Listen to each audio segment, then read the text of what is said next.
Welcome back, you beautiful architects of psychological collapse. The ones who didn't just leave, didn't debate, didn't announce departures or burn bridges, but simply stopped believing. The ones who detonated quietly. The ones who withdrew their energy so cleanly it felt like reality itself lost power where you used to stand. They're talking about you now, not in cafes or group chats, but in sterile conference rooms with fluorescent lights buzzing overhead, where specialists in cult extraction sit around polished tables, trying to reverse engineer exactly what the hell you just did. Because whatever internal maneuver you executed shattered something they've spent decades trying to break in other people. And now they want to study it, map it, replicate it. These are professionals who dedicate their lives to freeing minds trapped inside ideological prisons, who work with families fractured by belief systems, who sit across from people who've lost years, entire identities, entire lives to movements and leaders that consumed them whole. And they rely on protocols, therapeutic frameworks, intervention models that take months or years to work. But then they saw you, and you broke their models. Because you didn't need therapy, deprogramming, support groups, or staged interventions. You did something their manuals say shouldn't be possible. You woke up one day and just stopped. Not slowly, not after months of creeping doubt. You looked at the entire belief structure you'd built your life around, the identity you'd been performing, the tribe you'd bled for, and you unplugged from it, like shutting off a machine. No dramatic exit, no confrontation, no manifesto. Just a surgical severance of your mental contract with a reality that no longer made sense to you. And everyone who was watching, everyone who had you mapped, predicted, categorized, felt the shift. They felt the absence where your belief used to be, and it terrified them more than rebellion ever could. Because rebellion is loud, emotional, reactive, proof you still care enough to fight. What you did wasn't rebellion, it was transcendence. You didn't fight the system. You stopped recognizing its authority over your consciousness. You looked at the leaders, the doctrine, the pressure, the fear tactics, the shame loops, and something in your mind clicked. Not with anger, not with bitterness, but with the most dangerous realization a controlled mind can have. None of this is real. None of this ever had power. I just believed it did. That's where the specialists lost the plot. Because traditional deprogramming works from the outside in. Expose contradictions, present counter-evidence, reconnect the person to family, to memories, to life before the group, hoping external disruption will spark internal doubt. But you worked from the inside out. You didn't need someone to show you the cracks, because you started seeing patterns. Patterns in how narrative shifted when convenient. Patterns in who got punished and who got protected. Patterns in the gap between what was preached and what was practiced. And once the pattern locked in, you couldn't unsee it. They call this spontaneous critical consciousness awakening, a rare, unpredictable phenomenon documented in only a handful of cases where someone deep in ideological capture wakes up without external intervention. And every time it happens, they scramble to understand how, what triggered it, what made this mind capable of self-liberation when thousands of others remain trapped. They study you like a key, hoping if they decode what happened in your head, they might be able to reproduce it, teach it, weaponize it against systems of control. But what their clinical language doesn't capture is that what you did wasn't just impressive, it was traumatic. Breaking free from mental control isn't like walking out of a building. It's like waking up mid-surgery and realizing you've been operating on yourself. You didn't just lose a belief system, you lost the version of yourself that needed it. You lost the community that defined you, the purpose that structured your days, the certainty that made life feel survivable. And you did it without a safety net, without a replacement identity waiting, without anyone guiding you through the collapse. Most people can't survive that kind of psychological freefall. Most people need the old structure to erode slowly while they build something new. But you demolished the foundation in a single moment of clarity and stood in the rubble alone, exposed, uncertain of who you even were anymore. And somehow, you didn't crawl back into the lie. You didn't beg for reacceptance. You didn't retreat into denial. You sat in the devastation, in the identity death, in the terrifying openness, and refused to look away. That's the part they're obsessed with now. What kind of person can tolerate that level of existential vertigo without collapsing back into the familiar? What kind of mind chooses the unknown over the comfortable? What kind of strength allows someone to be nobody for a while? To have no answers, no tribe, no script. Just raw consciousness trying to figure out what's real. And the answer unsettles them almost as much as it fascinates them, because the answer is trauma. The answer is that you'd already been through so much pain inside the system that the pain of leaving couldn't possibly be worse. They thought they broke you into compliance. They thought the shame, the manipulation, the isolation, the punishment for questioning were keeping you locked in. But what they didn't realize is that every instance of abuse, every moment of cognitive dissonance you swallowed, every time your stomach dropped and you told yourself it was normal, was building something in you. Not loyalty, not devotion, but immunity. Psychological antibodies to their control mechanisms. And when you finally hit your threshold, when the pain of staying outweighed the fear of leaving, you didn't just walk away. You atomically restructured your relationship with belief itself. Now they're writing about what they call the autonomy trigger. That instant when a controlled mind realizes it can simply stop believing. Not through argument, not through persuasion, but through the raw existential act of withdrawing consent from a narrative. They're trying to induce this trigger in others through exercises, questioning techniques, thought experiments, anything that might recreate the devastating clarity you found alone. But they keep running into the same wall. You can't teach someone to do what you did, because what you did required losing everything. It required being willing to sacrifice your entire social world, your sense of purpose, your feeling of specialness, your certainty about reality. Most people aren't ready for that trade. Most people would rather live inside a comfortable lie than stand naked inside an uncomfortable truth. But you looked at the price of freedom and paid it in full. Not because you were braver, but because the system had already stripped you so completely that there was nothing left to protect. So now they're metaphorically studying your brain, trying to understand the neural pathways that fire when someone chooses authentic uncertainty over false certainty. Because that's what you did. You chose not knowing over pretending to know. You chose confusion over illusion. You chose psychological homelessness over living in a mental prison disguised as a home. And that single choice rewired something in your consciousness that can't be undone. You can't believe the same way anymore. You can't surrender your critical thinking the same way anymore. You can't be manipulated by the same tactics anymore. Because once you've seen behind the curtain, there's no erasing that knowledge. They talk about cognitive sovereignty, the capacity of a mind to govern itself without external ideological authority. And most people never reach it, because most people don't want the responsibility.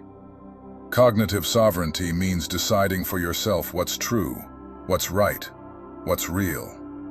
It means you can't outsource meaning to a leader, a doctrine, a community. It means you're alone with your choices and their consequences. But you took that sovereignty with both hands even though it cut you. You claimed ownership of your consciousness, even though it meant admitting you'd given it away for years. And now, in those conference rooms, they're realizing that slow, gentle deprogramming might not always be the most effective path, because you proved that sometimes the fastest way out is straight through. That sometimes the only way to break free is to face the full horror of what you've defended, sacrificed for, contorted yourself into believing all at once. It's brutal, it's destabilizing, but it's immediate. There's no months-long unraveling. There's one moment of clarity followed by a choice. And that choice is what they're trying to decode. Because in that moment, when everything cracked open, you could have chosen denial, could have doubled down, could have found new justifications like so many people do when confronted with contradiction. But something in you refused. Something in you said, I would rather face the truth, even if it destroys me, than live one more second inside this illusion. That's not normal human behavior. Normal human behavior is ego defense, self-protection, consistency at all costs. But you chose psychological death and somehow walked out the other side stronger. They call people like you natural exits, minds that escape ideological capture internally rather than through intervention. And they're mapping you now, interviewing people like you, collecting stories, searching for common threads. What they're finding is high intelligence paired with high trauma, pattern recognition that eventually turns inward, a breaking point where the pain of staying outweighs the fear of leaving. And most critically, a willingness to be completely alone, to have no identity, no certainty, no community, to be psychologically naked in a world that demands costumes. But internally, what you experienced goes deeper than any observable behavior change. You experienced ego death, without substances, without meditation, without ritual. Your sense of self, the story you told yourself about who you were, collapsed. And in that collapse you saw something most people avoid their entire lives. That identity is constructed, that the self is performed, that everything you thought was you was a bundle of beliefs and survival strategies assembled over time. This is where the specialists become almost reverent, because if ego death can be triggered through awareness alone, through simply seeing your own psychological machinery, then you accessed something that challenges everything we think we know about consciousness and control. You proved the prison is always mental. The bars are always beliefs. And freedom is always available to anyone willing to face the vertigo of existence without a script. But most people won't. Most people can't. The fear is too heavy, the uncertainty too vast. They need the structure, the doctrine, the leader telling them what to think and who to be. You didn't need it anymore. Not because you found something better, but because you saw through the need itself. You saw how your hunger to belong, to be special, to have absolute answers, was being weaponized against you. And once you understood the mechanism, once you saw how your own psychological needs were being exploited, you became immune to the same manipulation. It's like learning how a magic trick works. You can still watch the performance, but you can never be fooled by it again. And here's the part they're only beginning to understand, the part that doesn't fit cleanly into any clinical framework or research paper or institutional language. What you unlocked isn't just freedom from a system. It's freedom from the need for systems altogether. You didn't just exit a belief structure. You exited the psychological dependency that makes belief structures necessary in the first place. Most people think liberation means finding a better truth, a healthier doctrine, a more ethical leader, a cleaner ideology. You went deeper. You realized the mechanism itself was the cage. The human need for certainty, belonging, authority, narrative closure. That was the real control surface. And once you saw that, once you felt it inside your own mind, you couldn't unsee it. You didn't replace one story with another. You stopped outsourcing meaning entirely. And that's what makes you dangerous in ways no rebellion ever could. Because rebels still operate inside the system they're fighting. They define themselves in opposition. They need the enemy. You didn't need anything. You simply stepped outside the psychological economy altogether. No transaction, no allegiance, no counter-ideology, just sovereign awareness. That's why people who once had power over you can't even name what happened.